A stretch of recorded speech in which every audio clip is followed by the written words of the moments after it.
नीतीश कुमार बोल रहे हैं, और नीतीश कुमार बोल रहे हैं कि सीएनआरसी बिहार में लागू नहीं होगा। अब भाजपा के गेंद कोर्ट में न है।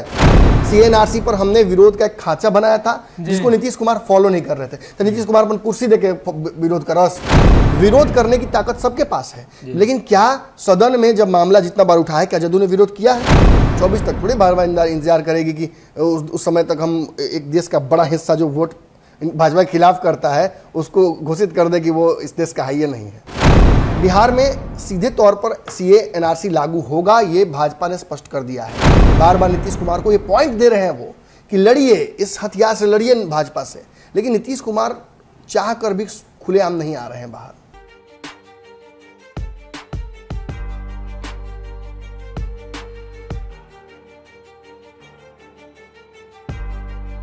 नमस्कार, पंचनामा देख रहे हैं आप। जाम करते हैं खबरों की चीरफाड़। एक बार फिर से हाजिर है नई खबर लेकर जिसकी चीरफाड़ की जाएगी। अमित शाह का एक बयान और बिहार सहित देश के सियासत में उबाल ला देता है। सीएनआरसी को लेकर उन्होंने पश्चिम बंगाल में बयान दिया है, और क्यों बयान दिया है ये सभी लोग जानते हैं। अब ऐसे में बिहार में चर्चा शुरू हो गई है, इसलिए कि बिहार में जो भाजपा का गठबंधन है वो सेकुलर दल के साथ है। सेकुलर दल यानी सर्वधर्म को मानने वाले लोग। नीतीश कुमार सभी को आगे बढ़ाने की बात करते हैं, तो नीतीश कुमार तो इस पर भाजपा को काउंटर करेंगे ही। भाजपा के एजेंडों से वो सहमत नहीं होंगे। इसी खबर पर चर्चा की जाएगी। चलते हैं डॉक्टर साहब के पास। डॉक्टर साहब, अमित शाह ने जो बयान दिया है तो कैसे देख रहे हैं? क्या लग रहा है बिहार में क्या परिस्थितियां बनेंगी? तो अमित शाह के बयान से पहले और भी बयान है जी, लेकिन उन बयानों से पहले एक शेर है। शेर पहले मैं बोल देता हूँ ताकि कुछ समअप हो जाए जी। एक, वैसे तो मिल जाएंगी हर मोड़ पर लाशें, वैसे तो मिल जाएंगी हर मोड़ पर लाशें, ढूंढने पर भी नहीं मिलेगा एक कातिल शहर में। वाह। मतलब चारों तरफ लाशें हैं, चारों तरफ सारे इंफॉर्मेशंस हैं, लेकिन खोजने पर भी एक कातिल नहीं मिल रहा है, एक सुराग नहीं मिल रहा है कि आखिर ये सब कुछ हो क्यों रहा है। देखिए, सब कुछ पर्दे के पीछे हो रहा है। धुंध की एक परत है, उसके पीछे सब कुछ हो रहा है। अंडर करंट में चीजें हो रही हैं बिहार क्रांति में, और इसका प्रतिफल तो आएगा। लेकिन आप जो सोच कर बैठे हुए हैं कि ऐसे आएगा, वैसे नहीं आएगा जी। और देखिए, एक और बात है कि जब पर्दे के पीछे खेला हो रहा हो तो क्या करना पड़ता है? चीर-फाड़। और चीर-फाड़ तो हम लोग करने के एक्सपर्ट हैं जी। कभी कभी इसके लिए हमारा भी चीर-फाड़ हो जाता है जी। लेकिन सच्चाई यही है कि हम जो चीर-फाड़ करके देते हैं उसमें नंगी हकीकत होती है जी। वो बहुत लोगों को अच्छी नहीं लगेगी, चाहे कितना भी हमारे पुराने दर्शक हों, कितना भी हमारे सलाहकार हों, चाहने वाले हों, साधुवाद हमसे रखते हो, लेकिन उनको थोड़ा सा दुख तो लगेगा, क्योंकि कभी ना कभी चीर-फाड़ का एक खास बात है इलाज का, कभी ना कभी आपका भी तो होगा ही होगा। चलिए आते हैं मुख्य मुद्दे पर। सीएनआरसी शुरुआत कब हुई थी? कोरोना के दौर से पहले इसकी शुरुआत हुई थी जी। जब ये शुरुआत हुई तो सबसे बड़ा दिक्कत ये हुआ कि बिहार का चुनाव प्रपोज था, बिहार में चुनाव होने थे, और उसके दौरान ही सीएनआरसी पर इतना विवाद छिड़ा कि जदयू चाह कर भी इसका हिस्सा नहीं बन पाई जी। आपको याद होगा, बलियावी छोड़कर जदयू के किसी नेता ने इस मुद्दे पर कुछ नहीं बोला जी। बलियावी भी ये कह रहे थे कि आवश्यकता नहीं है, बातचीत करके कुछ किया जाएगा, लेकिन जदयू किसी नेता ने कुछ नहीं कहा। नीतीश कुमार अवॉइड करते रहे इस मुद्दे पर। मुझे तक केसी त्यागी ने शायद एक बार एक बयान दिया था, लेकिन उसके बाद उन्होंने उस मुद्दे को छूना ही सही नहीं समझा जी। और ये सब कुछ क्यों हुआ? क्योंकि जदयू को पता था कि अगले ही साल चुनाव है, और नीतीश कुमार का चुनाव है, नरेंद्र मोदी का चुनाव नहीं है। नीतीश कुमार के चुनाव में अगर भाजपा पर दबाव बनाया जाएगा तो भाजपा क्या करेगी? खेला कर देगी, अलग हट जाएगी, खेला कर देगी, और उसका खामियाजा किसको भुगतना पड़ेगा? जदयू को। अगर जदयू विरोध करेगी की हर नीतियों का भाजपा के, तो उसका प्रतिफल क्या होगा? अंततः गठबंधन टूटेगा जी। आज भी बिहार में हम भले ही कह रहे हैं कि 100 समस्याएं हो जदयू भाजपा के बीच, लेकिन मुद्दे आधारित अभी तक नहीं हुआ है। सदन में कोई प्रस्ताव नहीं आया है जिसको लेकर भाजपा और नीतीश में 36 का आंकड़ा हो। तब न विधायक एक दूसरे के सामने होंगे, तब न बेल में उतरेंगे भाजपा के लोग, तब न बेल में उतरेंगे जदयू के लोग, तब न लड़ाई होगी। तब देखने वाला होगा माहौल कि आखिर क्यों और कैसे ये रिश्ता बचता है। आज सीएनआरसी की चर्चा फिर शुरू हो गई ना। आपको अच्छे से पता होगा कि अमित शाह ने ये कह दिया है कि अब तो खत्म होने वाला है, खत्म हो ही गया एक तरह से, तो हम अब सीए एनआरसी पर आगे बढ़ते हैं। मैंने आपको कहा भी था, आपको याद होगा, ऐलान ये पश्चिम बंगाल से भी किया जाना कहीं ना कहीं संदेश। मैंने आपको स्पष्ट कहा था पंचनामा में कि जैसे ही कोरोना के चलते थोड़ा रोक तो दिया गया इस मामले को, लेकिन कोरोना खत्म होगा तो ये मामला फिर से उठेगा और नीतीश कुमार के लिए गले की हड्डी सबसे बड़ी यही बनेगी। इसके बाद आप देख लीजिए नीतीश कुमार इसको काउंटर करने के लिए वो सीधे तौर पर जातिगत जनगणना की बात करेंगे, जिसकी चर्चा 4 दिनों से तेजस्वी यादव भी कर रहे हैं। बार बार नीतीश कुमार को ये पॉइंट दे रहे हैं वो कि लड़िए, इस हथियार से लड़िए भाजपा से, लेकिन नीतीश कुमार चाह कर भी खुलेआम नहीं आ रहे हैं बाहर। क्यों? क्योंकि इसके लिए कल परसों का पंचनामा देखिए, वो वाला नहीं जो चर्चा में आजकल वो नहीं बोल रहे, उसमें है एक और मुद्दा प्रशांत किशोर वाला, वो देखना होगा हिस्सा। अब होता क्या कि लोग अपने हिस्सा से देखते हैं, चोर की दाढ़ी में तिनका वाला हाल है, तो वो देखना होगा प्रशांत किशोर की, जिसमें चर्चा हो रही थी। प्रशांत किशोर पर्दे के पीछे ही खेलेंगे और एक बात आप मानकर चलिए, लाख एक दूसरे को डिनाई कर ले, एक दूसरे को कोई एक्यूज कर ले, प्रशांत और नीतीश कुमार ये एक ही थाली के लोग हैं, इनकी साठगांठ हो चुकी है और पर्दे के पीछे नीतीश कुमार और प्रशांत किशोर एकजुट हैं। और जो काम चिराग पासवान ने भाजपा के लिए किया था पर्दे के पीछे, प्रशांत किशोर को वही ड्यूटी दी गई है। प्रशांत किशोर यही करके बिहार में अपनी बिजनेस और राजनीति दोनों को चलाएंगे। कैसे होगा वो आगे समझाएंगे, लेकिन फिलहाल ये बात जान लीजिए कि हम कहां तक पहुंचे। हम पहुंचे यहां तक कि नीतीश कुमार का चुनाव था, इसलिए सीएनआरसी पर नीतीश कुमार खुलकर नहीं बोल रहे थे। अब उसके बाद की परिस्थितियां हुई कि कोरोना आ गया। कोरोना के बाद आपने देखा कि कैसे बंगाल में जो चुनाव हुआ, सीएनआरसी के मुद्दे पर भाजपा बैकफुट पे चली गई, सीएनआरसी का मुद्दा वहां लाया गया और उसके चलते क्या हुआ, भाजपा चुनाव हार गई। तो नीतीश कुमार को फिर ताकत मिली कि इस मुद्दे पर भाजपा को खदेड़ कर भी जीता जा सकता है। भाजपा मतलब भाजपा इस सीएनआरसी पर सुव्यवस्थित तरीके से इस बार तैयार होकर आई है। पिछले दिनों खबर थी कि जहां शाहीन बाग में सीएनआरसी पर लगातार प्रदर्शन हो रहे थे, वहां अतिक्रमण के नाम पर, अब तो यही ना कहेंगे, जब बदले की भावना से करें तो अतिक्रमण के नाम पर वहां पे घर तोड़ा गया, मतलब जो सरकारी जमीन में घर आ रहे थे। ऐसे तो देश में हर जगह पर सरकारी जमीन में कहीं ना कहीं कब्जा। किसान आंदोलन हो या सीएनआरसी हो, भाजपा धीरे धीरे सीख रही है कि इस विरोध को, ये जो एजेंडा के तहत विरोध होने लग रहा है, उसको कैसे रोका है। देखिए देश में एक संवैधानिक ढांचा है, उस ढांचे के आधार पर भी विरोध किया जा सकता है।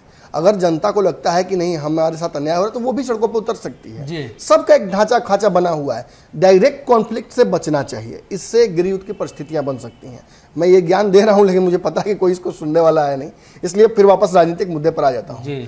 बिहार में सीधे तौर पर सीएनआरसी लागू होगा, ये भाजपा ने स्पष्ट कर दिया है। और आप मानकर चलिए बिहार देश से अलग नहीं है। बिहार में नीतीश कुमार और उनके आसपास के जितने भी नेता हैं, ये लाख कह ले कि सीएनआरसी लागू नहीं होगा, लागू करना ही पड़ेगा, क्योंकि बिहार जुड़ा हुआ है अन्य राज्यों से और अंतर्राष्ट्रीय बॉर्डर से भी।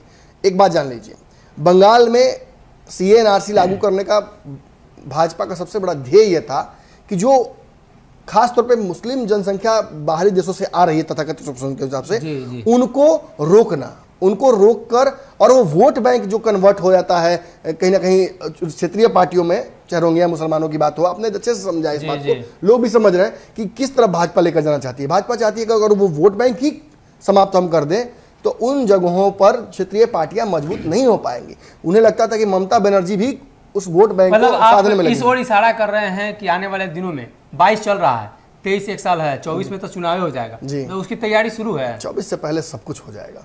24 तक थोड़ी बार बार इंतजार करेगी कि उस समय तक हम एक देश का बड़ा हिस्सा जो वोट भाजपा के खिलाफ करता है उसको घोषित कर दे कि वो इस देश का है या नहीं है। यही ना लड़ाई है और क्या है। भाजपा ने, बाकी विपक्षी दल क्या कर रहे हैं, भाजपा के हिंदू वोट बैंक को तोड़ने की कोशिश कर रहे हैं। भाजपा क्या कर रही है, उनके ही वोट बैंक को अमान्य घोषित करने में लगी है। हिंदू को एक तरफ और जो अल्पसंख्यक, मैं ये नहीं कहूँगा कि देखिए, आप ये नहीं कभी भी कह सकते ना, इस देश के आप चुनी हुई सरकार है, अगर वो कोई कानून लेकर आ रही तो आप ये नहीं कह सकते हैं कि वो केवल एक जनता को, आदमी को, एक खास समाज को टारगेट करने के लिए कर रही है, या उसका इंटरेस्ट उसमें वोट बैंक की राजनीति है, किसी को नागरिक ही गैर नागरिक घोषित करना, ये नहीं कर सकते हैं आप। संवैधानिक ढांचे के तहत वो सब कुछ हो रहा है। विरोध करने की ताकत सबके पास है, लेकिन क्या सदन में जब मामला जितना बार उठा है, क्या जदयू ने विरोध किया है? नहीं किया है। और विरोध अगर भाजपा का हुआ है तो याद रखिए, इस बात को भूलिएगा मत, मैंने कहा था याद रखिएगा, और मुझे याद भी दिलाइएगा अगर मैं गलत हो जाता हूं तो।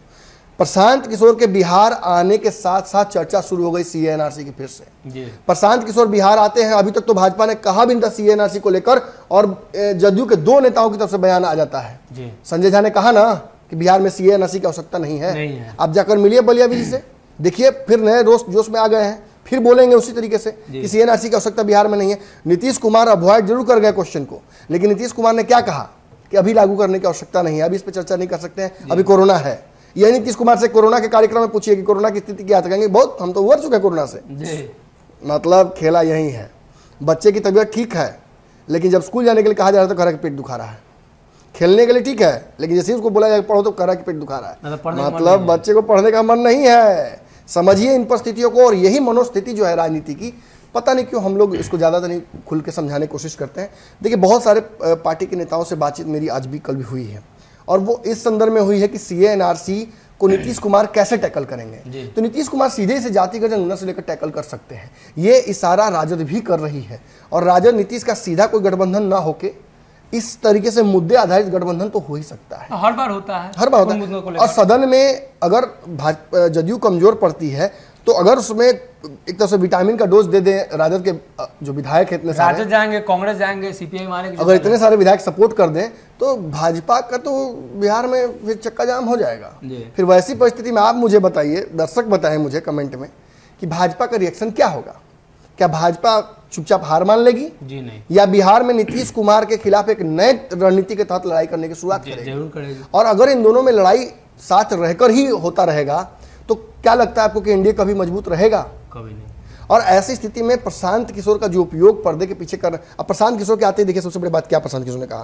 प्रशांत किशोर ने कहा कि हम नीतीश कुमार से अलग हुए हैं तो उसका सबसे बड़ा कारण सीएनआरसी है। सीएनआरसी पर हमने विरोध का एक खांचा बनाया था जिसको नीतीश कुमार फॉलो नहीं कर रहे थे, तो नीतीश कुमार अपन कुर्सी देके विरोध कर रस। आप खुद बताइए कि कुछ पाने के लिए या किसी को खराब बर्बाद करने के लिए, किसी को अंधा करने के लिए आप अपना टांग कटिएगा? जी नहीं। दुश्मनी में ये तो नहीं होता है। अपना बचा के दूसरे का अगर कुछ बिगाड़ना होता तो बिगाड़ता है लोग। अब पाकिस्तान पे बम फेंकना है तो उसके चलते क्या हुआ, मैंने पूरा देश का सोना उठा के फेंक दीजिएगा पाकिस्तान के, पाकिस्तान लोग मरने लगे, ऐसा नहीं होता है। और ऐसी ही परिस्थिति में कहीं ना कहीं कोलेटरल डैमेज दिखा देता है कि किसी के विरोध करने में या किसी युद्ध में या किसी जगह लड़ाई लड़ने में हमें घाटा क्या हो रहा है जी। और यही घाटा माप चोख कर ही कोई डिसीजन लिया जाता है। नीतीश कुमार भी कैलकुलेटेड डिसीजंस ले रहे हैं। नीतीश जानते हैं कि इस वक्त वो भाजपा से अलग होंगे तो सीधे चले जाएंगे कहाँ? तेजस्वी के चंगुल में।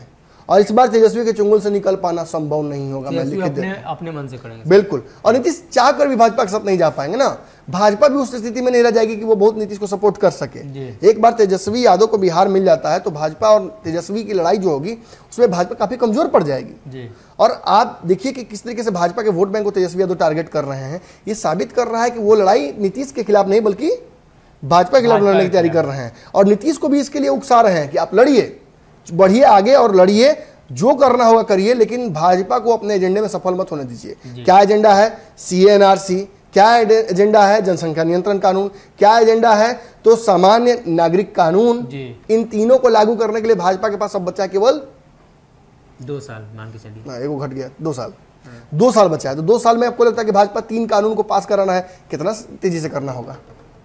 बहुत तेजी से करना होगा। हर सत्र में प्रयास करेगी। और नीतीश कुमार को क्या करना होगा? नीतीश कुमार क्या आप करेंगे? आप उधर से बड़ा बड़ा तोप गोला फेंकिएगा तो हम क्या करेंगे? कुछ तो फेंकेंगे, ढेले फेंकेंगे। नीतीश कुमार कहेंगे हमको विशेष राज्य चाहिए, नीतीश कहेंगे कि हमको जातिगत जनगणना चाहिए। नीतीश कुमार अपनी जितनी भी विफलता है वो भाजपा के माथे पर डाल देंगे और यही लड़ाई लड़नी होगी। और पर्दे के पीछे सीधे तौर पर प्रशांत किशोर बिहार आए। प्रशांत किशोर ने बोला कि हम सीएनआरसी पर नीतीश से मेरा विवाद हुआ, जबकि आप भी जानते हैं अच्छे से कि अगर आरसीपी सिंह से उनका 36 का आंकड़ा नहीं होता तो वो इस पार्टी से बाहर नहीं जाते। आरसीपी सिंह ने बहुत सर्जरी करके उनको रिमूव किया था इस पार्टी से, और अब वो आए हैं तो वो नीतीश कुमार के खिलाफ कुछ नहीं बोल रहे हैं। आप अगर ये सोच रहे हैं कि 15-15 साल नीतीश और वो कह दिया तो नीतीश का विरोध कर दिया, नीतीश का विरोध नहीं किया। उन्होंने कहा कि नीतीश कुमार बिहार में बहुत अच्छा काम किए हैं और आने वाले समय में नीतीश कुमार से रिश्ते उनके अच्छे रहेंगे। पर्दे के पीछे नीतीश कुमार के लिए वो काम करेंगे। और प्रशांत किशोर के बिहार आने के चलते ही सीएनआरसी पर नीतीश कुमार ने स्टैंड बदला है। अब खुद नहीं बोल के पार्टी के नेता सब, संजय झा ने, आपको याद है लास्ट बयान का, याद कीजिए, संजय झा का आखिरी बयान था दिल्ली नहीं जाएंगे नीतीश कुमार, बिहार में ही रहेंगे और मुख्यमंत्री बने रहेंगे। अब आप सोचिए कि इतना बड़ा स्टेटमेंट दिया उन्होंने, जिस समय चर्चा चल रही थी कि वो उपराष्ट्रपति बन सकते हैं, राष्ट्रपति बन सकते हैं, उस वक्त अगर ये बात उनसे कहवाई गई तो आज अगर ये कहा जा रहा है कि सीएनआरसी की बिहार में आवश्यकता नहीं, तो आप सीधा इसका मैसेज क्या समझ रहे हैं? नीतीश कुमार बोल रहे हैं। नीतीश कुमार बोल रहे हैं, और नीतीश कुमार बोल रहे हैं कि सीएनआरसी बिहार में लागू नहीं होगा। अब भाजपा के गेंद कोर्ट में न है, भाजपा अगर नीतीश से रिश्ता रखना चाहेगी तो सीएनआरसी नहीं लाएगी, अगर रिश्ता तोड़ना है तो लेके आइए, फिर हो जाएगा फैसला। यही सदन है बिहार का, सब तो यही होता है, चाहे जूता चलना हो, चप्पल चलना हो या दिमाग चलना हो। जी, तो कहीं ना कहीं प्रशांत किशोर की बिहार में वापसी नीतीश कुमार के लिए फायदेमंद होगी। वहीं केंद्र सरकार ने जो योजना बनाई है, गृह मंत्री ने जो बातें कही हैं, उन बातों पर अगर गौर किया जाए तो बिहार में सांप्रदायिकता वाले जितने भी मुद्दे हैं जिस पर जदयू सहमत नहीं है, वो बिहार में कतई बर्दाश्त नहीं किया जाएगा। प्रशांत किशोर के आते ही भाजपा का कान खड़ा हो गया, जदयू का कान खड़ा हो गया, तेजस्वी यादव का कान खड़ा हो गया। लेकिन देखिए सपोर्ट कौन कौन कर रहे हैं? चिराग पासवान लगभग सपोर्ट कर रहे हैं, दो बातें जरूर बोलिए, मुकेश सहनी सपोर्ट कर रहे हैं। ये जो गेम पर्दे के पीछे हो रहा है, इसका सीधा इशारा यही है कि प्रशांत किशोर बिहार की राजनीति में कुछ बड़ा करने आए हैं। इस बार केवल वो राजनीतिक सलाहकार के तौर पर नहीं आए हैं और रणनीतिकार के तौर पर, बल्कि इस बार कुछ बड़ा खेल होगा। जी, तो प्रशांत किशोर के आगमन के बाद बदलाव देखने को बिहार में मिलेगा। हालांकि उन्होंने दावा किया है कि बिहार बदलकर दिखाएंगे। ऐसे में मुख्यमंत्री नीतीश कुमार की तरफ से एक बार नहीं हजारों बार कहा जा चुका है कि उन मुद्दों पर जिन पर दोनों दल सहमत नहीं है, उस पर बिहार में बातचीत नहीं होनी चाहिए। ये गठबंधन के लिए फायदेमंद नहीं होगा। ऐसे में इंतजार करना होगा आने वाले दिनों का, केंद्र सरकार के फैसलों का, और केंद्र सरकार इस बिल को कब लाती है। फिलहाल के लिए इस खबर में